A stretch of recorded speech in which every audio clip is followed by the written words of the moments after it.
Rev up your engines!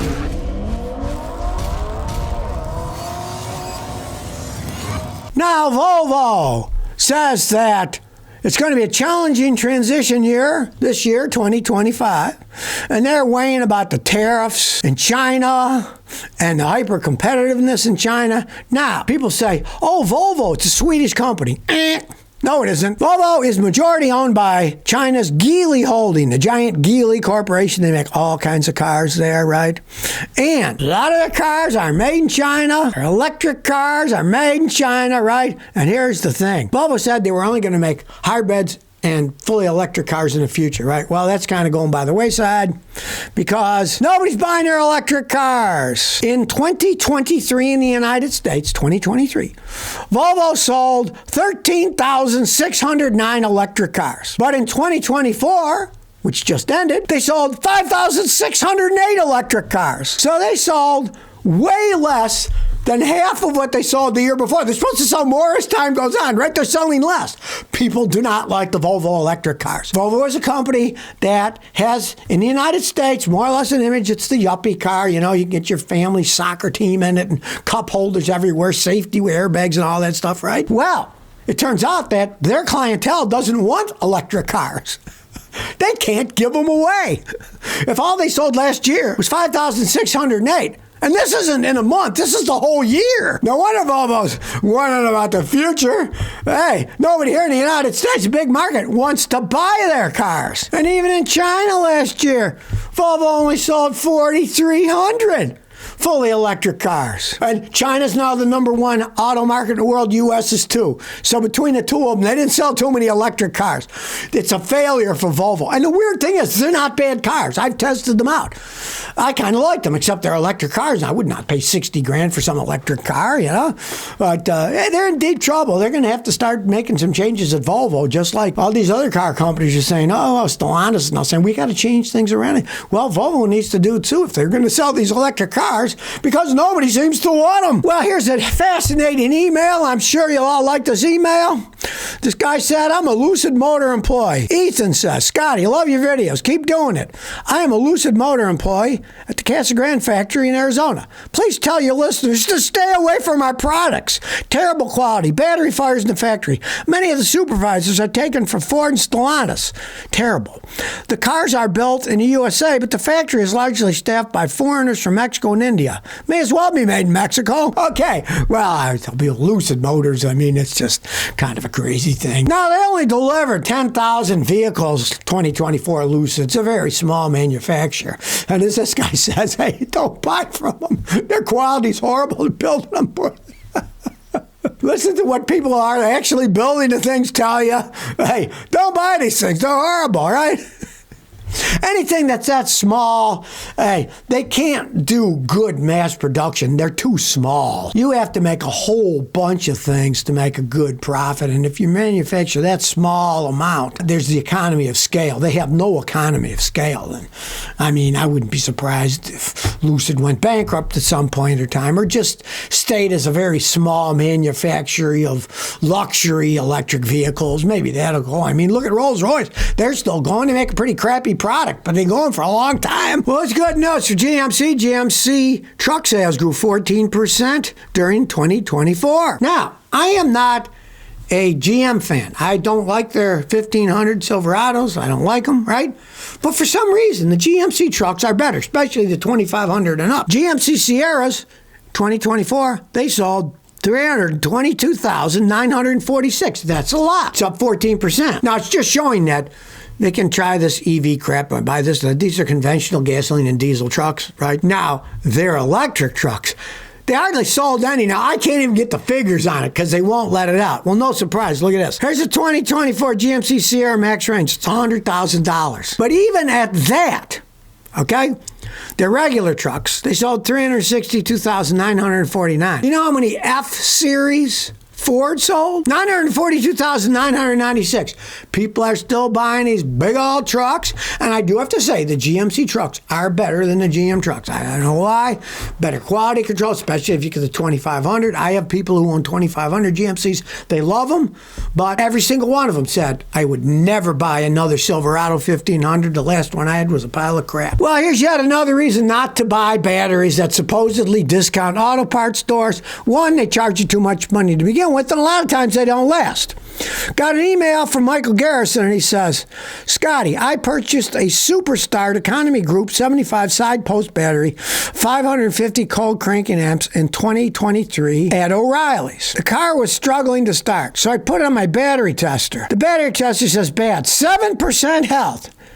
Well, I guess I'll have to go buy another one. I've never been a fan of O'Reilly batteries. I mean, back in the day, years ago, they had a deal where they were selling batteries for $39.95 with a 5-year warranty, right? So I thought I'll save my customers money. I bought a bunch of them when the customers needed batteries. Almost every single one of them went bad within 1 year. Then I found out these stinking batteries were being made in South Korea, filled with acid in South Korea, then took a slow boat to the United States where they were sold. As soon as you fill them up with acid, they start to degrade. So they're just riding on these boats and they're degrading, and they weren't very well made in the first place. And even though the deal price sounded like a good idea, $39.95. Of course, this was years ago. That same battery today will be more like $139.95 or even more. But the quality isn't that good. And even though you're paying these higher prices at the discount auto parts stores, don't think the batteries are all that hot. Do a little battery research before you buy a battery. And then when you do buy it, look at the date. They're like eggs. If it's more than a month old, don't buy it. Go to a place that has fresh batteries, because the batteries are all filled at the factory and they start degrading. So if you got a battery that's sitting on the shelf for 6 months, it's probably off 30 to 40% of its lifespan just sitting there not being used. That's how lead acid batteries are. They degrade if they sit there not using them. You fully charge a battery, stick it on a shelf. If you had time and money and you like experimenting, and then check it in a year or two and you'll find the thing will probably be almost dead. And if you charge it up and put it in a car, it probably only last maybe a year at most before it goes bad. They have limited lifespan, and buying them at the discount auto parts store, hey. All right, finally, people are telling the truth besides me. The Uber CEO says that making self-driving taxis mainstream will, quote, take way, way longer than we thought. No duh on that one, right? Now, they're out there and they're testing them in certain areas and stuff, but they got such a long way to go before they're mainstream. And let me tell you something, if you know anything about American jurisprudence, as soon as they start to go mainstream and people get killed and injured by these self-driving taxis, the lawyers are going to have a freaking field day, and they will be suing those people up the wazoo. You know that's what they're going to do. They will be suing. As soon as people get injured by these machines going down the road, and they obviously don't work. They're creating traffic jams in San Francisco where they have them. Then they had to ban them for a while. Then they brought them back, and then they're honking at each other, and then they're blocking emergency vehicles. It's just insanity. And so even the Uber CEO says, man, it's going to be a long way before we ever get these things mainstream. Now, Uber itself has some self-driving cars in Phoenix with a partnership they have with Waymo, Atlanta and Austin this year. But, like I said, it's going to take a lot longer. They even admitting it now. They're not holding it back and saying, well, maybe a miracle will happen and it'll happen next year. No, it's going to be a long time, if ever, that we have self-driving taxis, like in Total Recall, the Schwarzenegger movie. And even that was on Mars, so, maybe by the time we colonize Mars, there'll be self-driving taxis. Who knows? Well, if you're like me, you probably noticed in the parking lots it's getting harder and harder to fit in because cars are just getting too big for parking spaces, and it's creating a gigantic problem. People are buying these giant trucks, giant vans, and they just don't fit in the parking spaces that were made for smaller vehicles, especially in older businesses that were used to smaller cars. Now, I gotta say, one advantage of owning a minivan is they got those sliding doors. So even if the driver can't get out, you just walk in, go to the sliding doors, your kids climb out, then you climb out after them. So that's one kind of solution because there's always enough room with the sliding door that you can get out, unless you weigh 800 pounds, in which case case, it's too bad, right? Normal people can get out of sliding doors between cars pretty easily, right? But with the size of trucks, and of course, you know the truck guy, hey, he didn't have a sliding door. He's going to open that door, smash into the side of your door, and drive away. It's a real problem, especially in places like England. They have parking ramps that the vehicles just don't fit in anymore. Space is at a premium. Now, of course, the reason they do that, even some of the new parking lots make them smaller so they can fit more cars in, right? You know, you go to a big city, they want to park as many as they can in that high-rise parking because they're charging you $50 to $80 a night to park there. They see more money, but there's not that much room. I had mine, my wife's Lexus, in a big old parking lot in Austin, and unfortunately, it was one of those you had to use their stupid service at the hotel to have them park it, and he smashed the car, and I had to almost sue the people to get him to pay for it. It's rather annoying that they're making them that small. I like it when I go back to Rhode Island because there we get a grocery stores that there's a bunch of older people retired around there. They have super wide parking spaces and nobody runs into anybody because there's so much room. You got old people, you think, oh, the old people are going to run into each other. No, because they give them really wide parking spaces and that's what they need. There's a reasonable amount of room in Rhode Island, right? So I don't have the problem there that I have when I go to other places where, well, they just built this mall and now the parking spaces are that far apart. It is a problem. As our vehicles get bigger and the parking lots get smaller. It's kind of like the other problem with automotive industry these days, that the cars are getting more and more complex.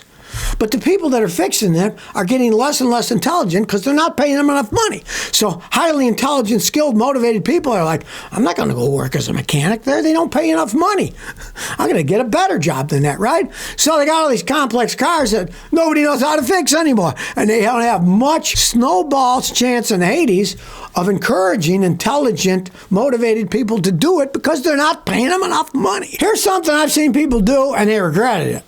They bought a cheap new Volkswagen engine from AliExpress. What most people don't realize is there are vast internal differences between different Chinese market Volkswagens. So the engine that you buy, even though it's new from China for a Volkswagen, it might not even fit in your car.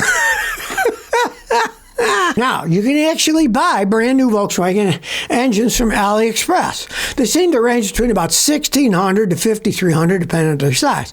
But these engines are essentially leftover engines from Chinese Volkswagen plants that they didn't use in their production cars, and now they're selling. A lot of their versions have cast camshafts, which are quite cheaper, right? And you want to use it in an Econobox car. You're not revving it too high. Take the GTIs and the Golf Rs in the United States. They have forged crankshafts. So if you get one of these new Chinese-made Volkswagen engines, it's a new engine, and you put it in a GTI or put it in a Golf R with the turbo and everything, boom, odds are that crank's going to break. It can't take that extra pressure. And of course, you don't know what's going on inside the engine. It comes as an engine already all put together. So as for usual, buying something on AliExpress from China is a gigantic gamble. And another guy says, Alaska man, I agree with this guy entirely.